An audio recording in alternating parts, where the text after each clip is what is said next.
Hi, Hi, how are you? I'm doing good. How are you guys? I'm so excited to have you here today and Daryn as well. I want to share a story about you. So, Please. Oh my my gosh, I would love to. my friends and I and my fiance, we actually started like a Bachelor fantasy draft this season and I had Uh-huh, first uh-huh. pick and I picked you. I was like, Bree, You what's not did. to love? Bree's my number one. So I just wanted to tell you that. Thank you. Thank you so much. I'm sorry to have disappointed you. Hey, you were But disappointed. You were our pick, Bree. We had all our money riding on you. We thought the way oh Matt my dangled the goodness. rose and he walked to the car, we thought it was so awful, and we were so upset at Matt for putting you through Oh, that. thank you guys. I'm so happy I have fans here. So we want to get into the whole series. We want to get into everything that you went through, but the show last night, the Yeah. final Rose show, it was quite honestly the best hour of the entire series. The discussion was amazing. It was Right. remarkable, the depth in it. Deepa and I were hoping just to get your reaction to what you watched last night of Yeah. Emmanuel and Matt and Rachel discussing all the real world quote racially insensitive photos and the whole deal. Yeah. So we'd love your reaction. Totally. I mean, first and foremost, I do have to give it up for Emmanuel because I think he did an incredible job, a wonderful job. I even felt super comfortable talking to him, and I was just like, "Thank you for being so warm and inviting," because I feel like it allows us to sit here and have these uncomfortable conversations. And I think my immediate reaction and honest reaction was I was surprised. I wasn't expecting to see those conversations. That was my first time seeing any of those conversations take place. And I get it. I think it's tough on both sides. On one hand, I sympathize with Matt as a Black woman and having been in interracial relationship in the past and how that could affect your relationship. And it's hard to see yourself through that. But on the other hand, I know how tough it can be to be in that situation. I think about how anxious I was going into that conversation, and I wasn't even the one to have an uncomfortable conversation. So I think every party involved did the best that they could in light of the situation and series of topics that were explored. But I was happy to see that we even had the conversation to begin with. I think that was what was so special about that entire after the final row show is because I felt like it was an open, honest discussion, and it did get really awkward and uncomfortable at times, but it needed to get to that level, Yeah. right? Just so that all the air was cleared, everybody could share their feelings. So I thought they did a really good job with that, and I'm glad that that conversation happened, but obviously, being on the show, being on the season, it must have been like an emotional roller coaster. And Michelle, she said something very interesting in the show that I never thought about, which was, after Matt said goodbye to her, she didn't get closure, right? Like he was just like, bye, and then left and kind of knew like he wanted to be with somebody else. So when you were in that situation on the show and you didn't get that rose, what was going through your head and did you get closure? All great questions. I think again, it was a whirlwind of an experience. And I think watching it all back was the closure that I needed because, in a sense, you are left to kind of pick up the pieces and figure out what happened. How did we get here? And, even in that moment, I was like, well, we're never going to be able to talk again. And that was the hardest thing to end a relationship on that note. But watching it back did give me the closure that I needed to move forward in my other relationships, because I think then it became very increasingly clear to me where Matt's heart was the entire time. So I was able to kind of close that chapter and begin to move on to the next one. But what was your second question? Oh, like, I'm just curious now, like, are there any feelings there left for him, or is it just kind of like you're done with that, you've moved on, and like you don't want to say anything to him moving on? Yeah, like I said, that was the closure that I needed. I was able to walk away from it. Watching it all back, it did become increasingly clear to me where his heart was. And I can confidently say that I'm not still in love with him, but I do wish him the best and hope the best for him and everyone involved in the situation, because it's hard. And it's hard to walk away from that and not feel like you have closure. But I really felt like my conversation with Emmanuel at the special also gave me the closure that I needed to walk away from the experience. I want to ask a few questions about Matt, and I got a lot of love for Matt. He's a really thoughtful, intelligent guy, and I love Matt. However, I would like you, as one of the women on the show, to confirm some thoughts I have. Are his hands enormous in real life? Like, I mean, they're compared like to my hands, I mean, what I'm 5'2", Matt is 6'5", like huge compared to my little hands. Okay, two. His pants, were they all like spandex jeans? Like there was. Did you ever notice anything? Because last night when they were rappelling down the wall, it was like he was wearing Lululemon. So tight. I never noticed this in person, but watching it back, I'm like, I mean, we learned a lot about Matt watching it back. Like I learned he sits with his eyes open. I learned that he always said, "Thank you for sharing that." Yes! And I learned that his pants were a little bit too tight. Matt had this thing where he loved walking all of you women to the car. His favorite thing was to wave a rose in your face and say, "I'm gonna walk you to your car now," and then send you home. I hated that. So awkward. I think I feel for him, because what are you supposed to do in that situation? And a breakup is hard. Like you kind of just want to get it over with. So it's like, oh, can I just walk you out? Like, can this just be done and over with? Yeah, I feel for him. The biggest pet peeve after watching the show was after like you guys, and I want to know if you felt awkward in the situation, is after you guys would pour your hearts out about how much you love this guy, he'd look at you, nod, and be like, "Thank you for sharing," and going for a kiss. So like at the time when you were in that moment, did you feel awkward? Were you questioning like, does he feel the same, or how did that go?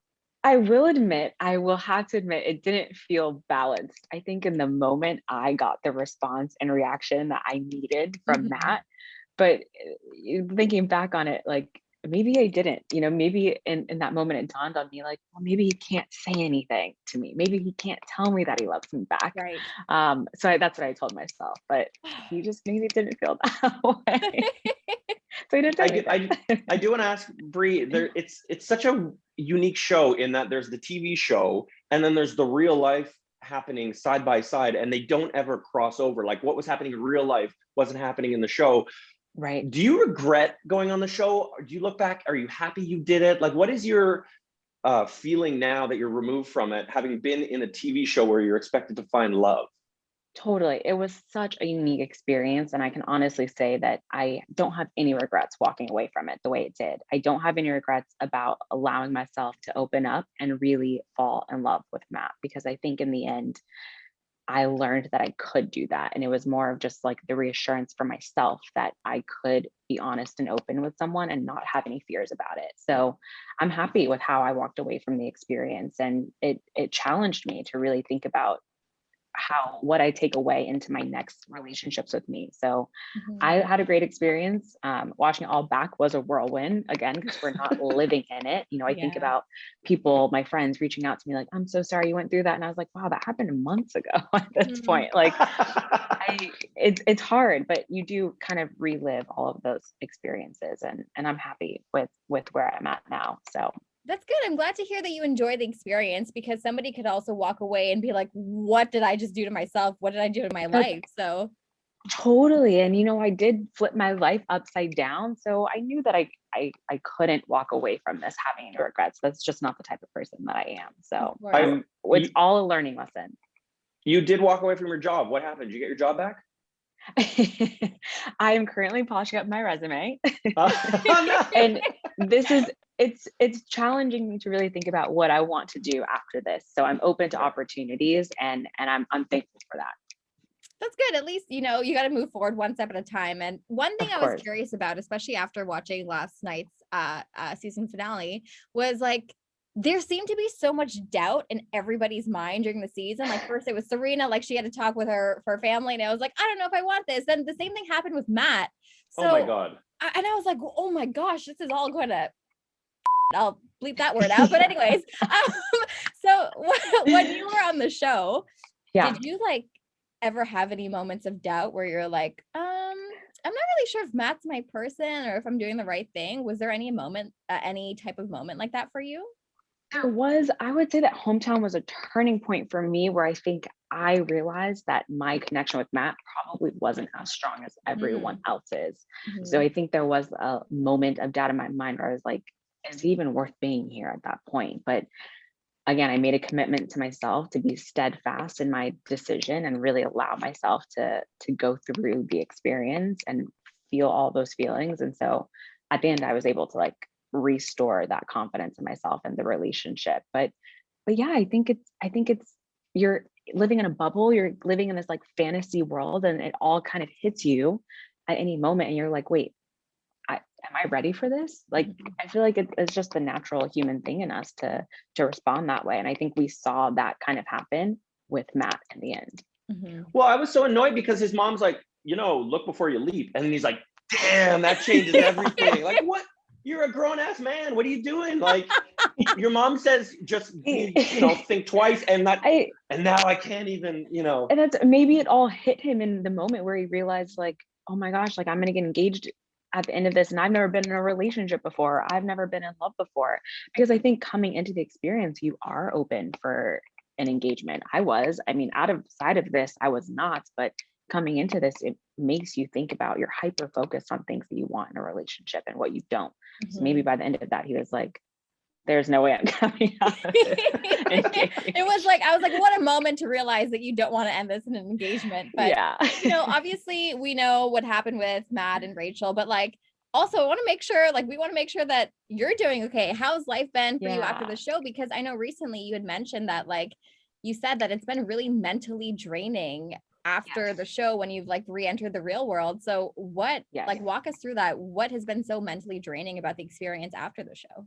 Yeah, I think I had personally had high hopes for this season. I mean, I wish that there could have been a bigger light shown on the more in-depth, diverse stories of some of the women this season. So that was kind of exhausting to have to, get a curveball. It felt like something happened day after day after day. I mean, I'm happy that the conversations happened and took place, but I'm doing okay. It was as honest as I could be. It was mentally draining to wake up to something every single day, while you're trying to still process and grieve the experience and watch your relationship back and have to go through the lived experiences again. But I'm happy with how it ended. I think it was a big learning lesson for all of us. I mean, I say it was mentally draining because I do think about the pain that is caused and the mistakes that had to happen for us to get to this point. But I'm happy to see where we can go forward from here. And I'm hopeful for that, for myself, for everyone involved, and for the show as a whole. You say that you're polishing up your resume and you're looking for your next opportunity. Can I just throw something out there? Please. Bachelor in Paradise Canada is Yes. filming this summer. Have you ever been to the Great White North? I've been to Montreal, but Ooh, Okay. Canada That's would a be good different. Canada would be different. the people I've might be heard nicer in that. Canada. I Oh, I hear everyone is nicer in Canada. I mean, Daryn and Peeve. I'm just throwing it out there. You join this show, Bachelor in What Paradise Canada. You go to the cottage. It's going to be like luxe. You want do to you ski? think Serena P? I've never water skied, but do you think Serena P would do the Canada version or the US version? Ooh, Why not both? There's love Why everywhere. not both? why not both? There's At the same 6 I would be billion time. open to people. doing the Canadian version with her. All right, good. Nicer people. Well, Bree, thank you so much for your time. I mean, Daryn and I were both really excited that we got the chance to talk with you. Glad to hear, get a little life update and know that you're doing okay. And then, one step at a time until everything kind of like normalizes a bit. So thank you for your time. And again, I just want to say how much I love you and you're still my favorite. Thank So- you, Deepa. Thank you, Daryn. I appreciate it so much. Seriously, you have no idea how much that means to me and how happy that makes me.